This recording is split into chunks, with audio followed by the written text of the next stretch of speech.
Good morning आशीष। हुआ तो लगभग वही जो हम लोग इतने दिन से चर्चा कर रहे थे कि फेड की मीटिंग में कुछ लोग मानते थे 50, कुछ ज़्यादातर 25 इसलिए 25 हुआ, लेकिन वो व्यू बहुत स्ट्रांग था क्योंकि उसके सपोर्ट में बाकी जो बाद में डेटा आया तो उसके सपोर्ट में गया, तो इसलिए अब ज़्यादा चर्चा हो रही क्योंकि फूड इन्फ्लेशन भी हो या और दूसरे इन्फ्लेशन वो बढ़े हुए हैं। तो इस मिनट्स के बाद थोड़ा और ये लोगों के मन में लगने लगा है कि शायद अब 50 बेसिस की हाइक हो सकती है एक मार्च की बैठक में। इसको लेकर के मार्केट थोड़ा सा चिंतित है। दूसरा, अलग अलग एनालिसिस में ये भी निकल के आने लगा है कि जो अर्निंग्स इसकी थी कंपनीज की Q4 की, वो कितनी इनकरेजिंग थी क्योंकि गाइडेंस हमने कमज़ोर किया है। और अभी जो 2 रिजल्ट आए होम डिपो और वॉलमार्ट के, उनकी तरफ से भी कमज़ोरी है। तो जो जनवरी में एक बड़ा भरोसा बना था ट्रेडर्स को कि यहाँ से मार्केट सुधरेगा, पाइवट होगा, कंपनी सुधरेंगी, वो भरोसा थोड़ा सा हिल गया है, डगमगा गया है, इसलिए वो पोजीशन छोड़ रहे हैं। और जैसा कि हम लोग 7 बजे वाली चर्चा में कर रहे थे कि फेड ये जो नैस्डैक वाले लेड स्टॉक की रैली थी वो बेसलेस रैली थी। उसकी रैली का आधार नहीं था कि किसी भी टेक कंपनी में कोई ऐसा इंप्रूवमेंट तो हुआ नहीं था। पर बीच में मूड बनने लगा था कि शायद सॉफ्ट लैंडिंग याद है आपको?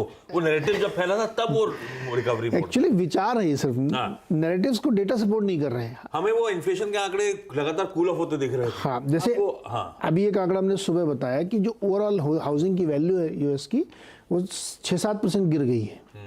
अब इस डेटा के आधार पे एक नैरेटिव बना लिया जाए कि हाँ देखो अब तो वहाँ पे हाउसिंग कूल ऑफ हो गया। बट फैक्ट ये नहीं है क्योंकि आप बहुत तेजी से बदलते हुए डेटा को बेस मान लेते हैं।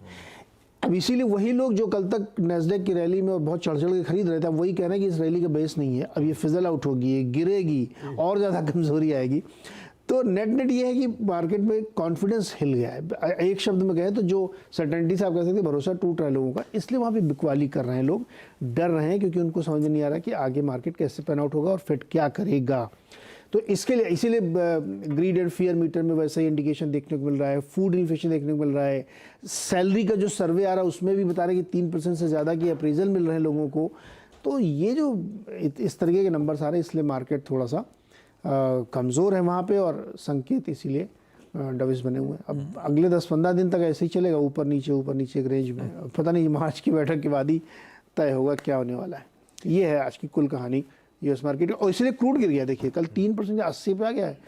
80 पे देखिए, एक मैं बहुत दिलचस्प बात आप लोगों को बताना चाहता हूँ। 80 पे क्रूड है, 83 पे रुपया है और 104 के आसपास डॉलर इंडेक्स हुआ। जब डॉलर इंडेक्स 100 के आसपास आया था तब भी हमारा रुपया 83 था, तब भी हम 80 के क्रूड पे खड़े थे, मार्केट हमारा नहीं चला था।